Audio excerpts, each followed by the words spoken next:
Naam, ripoti za TRC Mzundu TV zinatokea hapa ndani ya viunga hivi vya shule ya msingi Nyerere, na lengo kubwa la kusafiri umbali mrefu kufika hapa ndani ya shule hii ya msingi Nyerere ni kuja kwa ajili ya kuhudhuria mafunzo ya hisabati yanayowalenga walimu wakuu wanaopatikana ndani ya kata 21 zinazounda halmashauri ya wilaya ya Handeni. Tupo na wawezeshaji huko madarasani, lakini tunatarajia kuwa na wageni mbalimbali ambao watafika hapa kwa ajili ya kushuhudia ama kuhudhuria mafunzo haya yanayohusiana na somo la hisabati. Walimu wakuu hasa wale wanaofundisha masomo ya hisabati wanaenda kujengewa umahiri namna ya kufundisha somo la hisabati. Lakini mbinu gani ambazo zinatakiwa kutumika, zana zipi zinazotakiwa kutumika kwa ajili ya kufundisha somo la hisabati ili kusudi kuweza kuondoa ile dhana nzima iliyojengeka miongoni mwa wanafunzi na jamii nzima kwamba somo la hisabati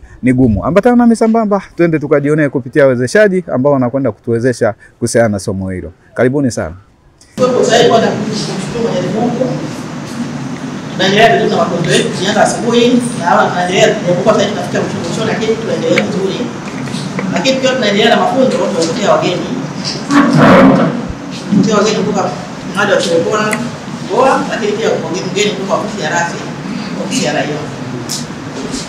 Kwa hapa hapa ni hapa ni fursa hii kuwatambulisha hapa mbele yenu ni washiriki wa mafunzo ya somo la hisabati, lakini kwa leo tuko na viongozi. Viongozi wetu hapa ni mwalimu mkuu. Viongozi ambao tunao. Viongozi wanatoka 21, kuna kata 21. Kwa kila kata tunachukua kiongozi mmoja akilisi apate haya mafunzo.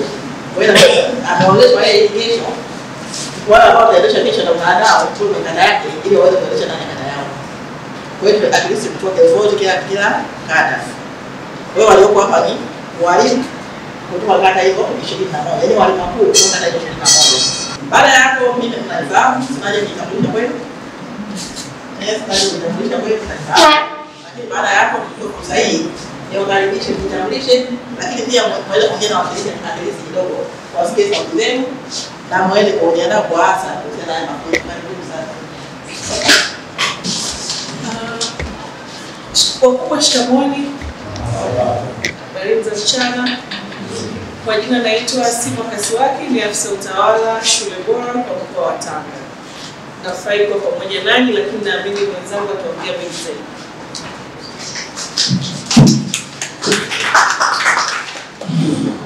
Neno safi. Jamhuri ya Muungano wa Tanzania. Asante. Nami naitwa Marcel Salema, Integration Specialist. Ama afisa ninayehusika na afua ya kujumuisha katika mradi wa shule bora, kama ambavyo nimetambulisha mwenzangu hapa Sima. Kwanza kipekee tuseme tumefurahi sana kufika hapa kwa sababu tumeanzia ratiba yetu Handeni mji, lakini tukasema kwamba ni busara pia tukiweza kupita hapa na kuona nini ambacho kinaendelea kwa hapa kwetu. Kwa hivyo nichukue fursa hii kwanza kuwashukuru viongozi wetu wa halmashauri kwa kuanza vyema utekelezaji wa mwaka wa 4 wa programu ya shule bora. Nawapongeza sana kwa sababu inatambua namna ambavyo mchakato mzima wa uandaaji wa programu ya mwaka wa 4 ulivyokuwa. Kwa hivyo nanyi pia mnapaswa kuwapongeza sana. Kuna kitu ambacho kikubwa wamekifanya, ndio maana na sisi tunaweza leo kuwa hapa. Kwa hivyo kwa niaba ya shule bora ni kupongeze sana kiongozi, na salamu hizi pia zifike kwa dio. Tunawapongeza sana kwa namna ambavyo tunaona kupitia kwenye groups za WhatsApp na nini, namna ambavyo kuna utekelezaji unafanyika wa mwaka wa 4 wa programu ya shule bora, na mojawapo ya utekelezaji huo ni shughuli hii ambayo inafanyika hapa siku ya leo. Lakini pili ni chukue fursa hii pia kuwapongeza wawezeshaji wetu naamini kabisa kwa namna ambavyo naona kuta zinazungumza, ni hakika kabisa kwamba wako vizuri na wamejiandaa ya kutosha. Lakini vile vile ni wapongeze pia washiriki kwa namna ambavyo nikiwatazama naona kabisa mpo tayari kujifunza, lakini pia mpo tayari kwenda kuwasaidia walimu wetu ambao wataanza mafunzo siku ya kesho. Jambo moja tu ambalo ningependa kuliomba kutoka kwenu kama viongozi, mradi wa shule bora unatekelezwa kupitia mfumo huu wa uhaulishaji ama mnaita diffusion model ama cascading model. Tunawezesha kundi chache, lile kundi chache linakwenda kuambukiza kwa wengine. Resources zingekuwa zinaruhusu, tungeweza kuwa train watu wote, kitu ambacho sio kirahisi na haiwezekani. Sio jamani? Kwa kinachofanyika ni kwamba tunawa train watu wachache, afu wale watu wachache tunategemea kwamba waende wakawasaidie watu wengine. Kwa hivyo kuna walimu watakuja hapa kupata mafunzo ya stadi hizi za KK. Na kama ambavyo mtakuwa mnafahamu, moja kati ya malengo ama moja kati ya commitment ambayo mradi wa shule bora ama serikali ya Uingereza iliweza kuingia na serikali ya Tanzania katika kusapoti ule mpango wa maendeleo ya sekta ya elimu ni pamoja na kusaidia katika eneo la 3R ama KK. Kwa hivyo yale tunayoyazungumza katika maandishi ndicho hichi kinachofanyika hapa sasa hivi.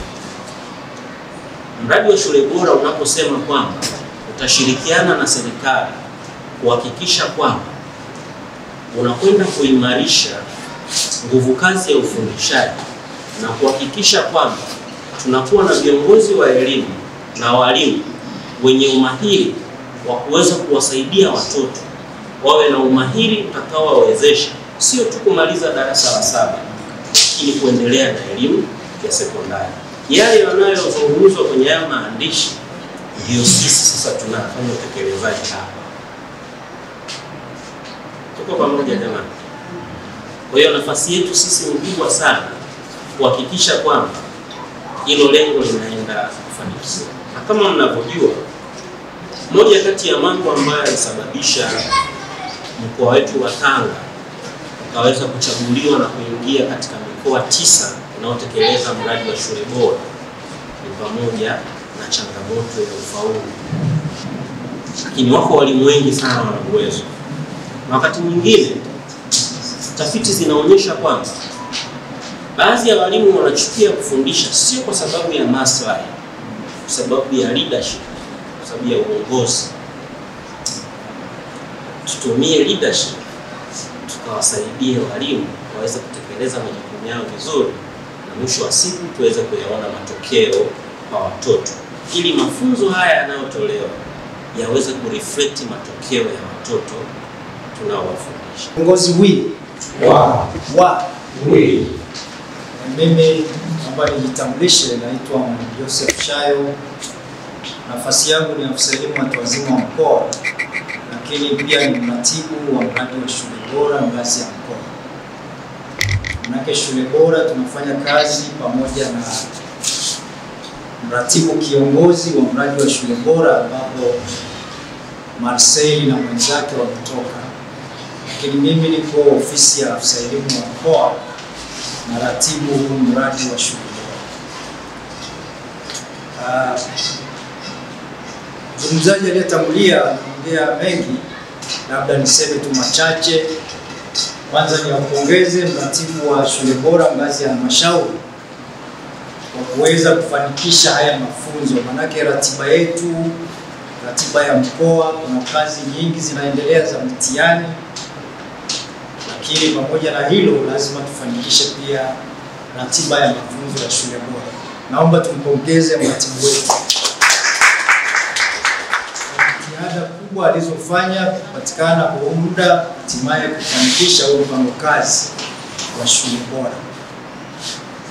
Mradi huu wa shule bora, ndugu viongozi, walimu wakuu, kama mnavyofahamu kwamba mkoa wetu wa Tanga ni miongoni mwa mikoa 9 inayotekeleza mradi wa shule bora. Mradi wa shule bora haupo kila mkoa, na hiyo mikoa 9 iliyopewa mradi wa shule bora imepewa kutokana na changamoto mbalimbali. Hizo changamoto kutokana na zile sababu ambazo sio nzuri sana katika hiyo mikoa 9 ikiwepo mkoa wa Tanga. Kwa mfano, changamoto ya ufaulu duni, changamoto ya mdondoko na zingine nyingi ambazo sio nzuri. Kwa kutokana na hizo changamoto tulizonazo za kielimu, serikali kwa kushirikiana na wadau wa Cambridge wakaona ili kutunusuru, kutupandisha, watuletee mradi wa shule bora uweze kunoa walimu wetu katika mafunzo mbalimbali, hatimaye baada ya huu mradi kwisha, basi tuweze kufanana na mikoa mingine.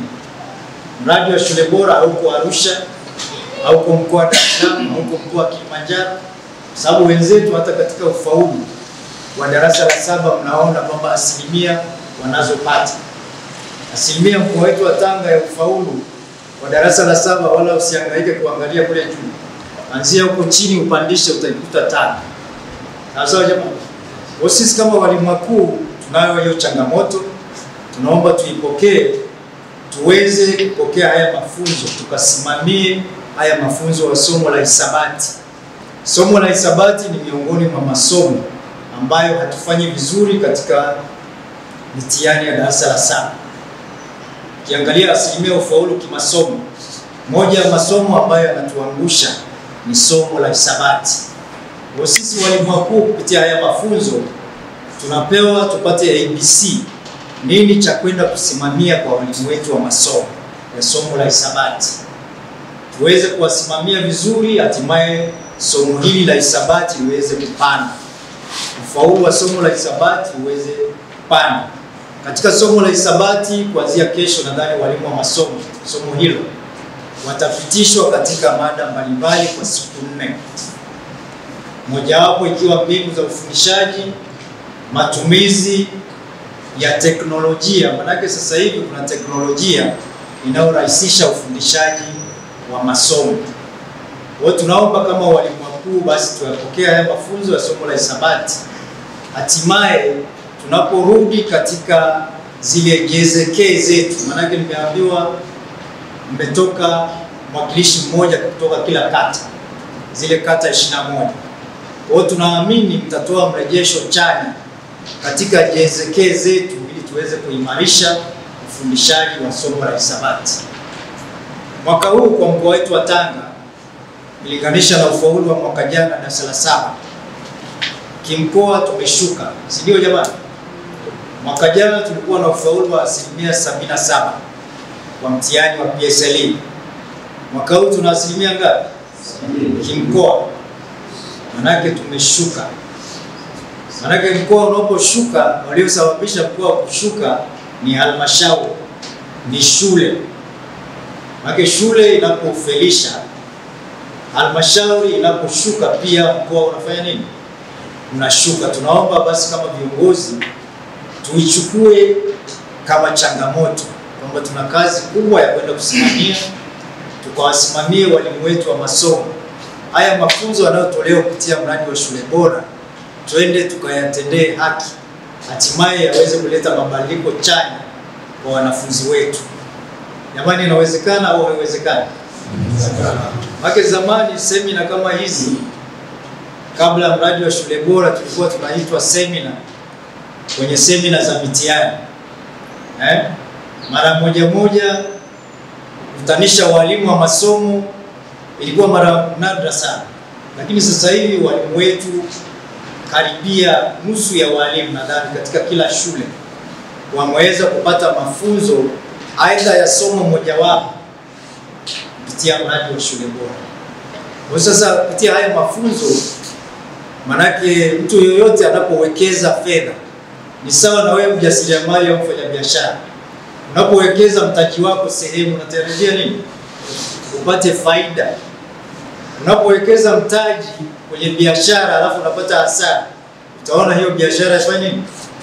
Haifai. Tunaomba kupitia mradi wa shule bora, kwa sababu serikali imewekeza fedha kupitia wafadhili wa serikali ya Uingereza, wanatarajia tupate positive result, kwa maana kwamba ufaulu upande, mdondoko upungue, na changamoto zile zote za elimu ziweze kutoweka. Sawa sawa jamani? Baada ya kusema hayo machache, naomba tusitumie muda wenu mwingi, tuwatakie kila laheri. Asanteni sana. Nikiripoti tokea hapa ndani ya viunga hivi vya shule ya msingi Nyerere iliyoko kata ya Mkata, halmashauri ya wilaya Handeni, mimi Nchisco wa TRC Mzundu TV, Handeni DC.